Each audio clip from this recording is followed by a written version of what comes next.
AITA for being upset that an old teammate took credit for our public art project and now wants my help on their new one. My partner and I proposed a large-scale public sculpture. Our idea was accepted, and we brought on a guy named Z to help build the structure. I handled all the proposals, design documents, safety plans, budgeting, and insurance. Insurance was a nightmare to find.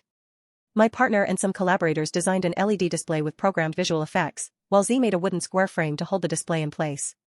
We decided to list everyone involved in the project on the signage at the show, a dozen names because we believe art is collaborative. Heck, I went out of the way to ask the venue to reprint the signs in order to make sure everyone was acknowledged. After the show, I was the one who found storage, organized transportation, and dealt with logistics. Z refused to help.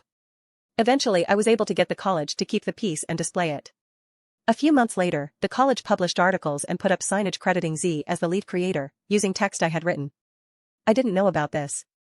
My partners and my names were moved to the side. Z also gave incorrect technical info and didn't credit the CS students who helped. Now, Z says the college media wrote the articles that way for marketing purposes for the CS department and that it wasn't his fault, but he admits he read the article and never corrected it. Recently, he's been asking me to send him my design documents and logistics info as a template so he can use as a guide to apply for his own art project. He didn't even tell me it was for that until I questioned him. It is the same event we are applying for.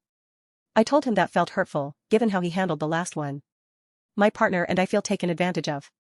We worked for months to make this project happen and gave credit equally, only to have someone else take ownership publicly. AITA for being upset and not wanting to share my materials with him now? Edit, unfortunately I did send the documents to Z. I posted this because Z made me feel like an asshole for being reluctant. The next step from what I'm seeing here is to send an email to the college and ask for a revision. Edit 2, I emailed the author of the article and they said Z reached out to them for an article to be written. They wrote one with information he provided. The revisions they are proposing still frame it as Z being the lead, despite my efforts to explain each contributor's roles. I don't know how to escalate this.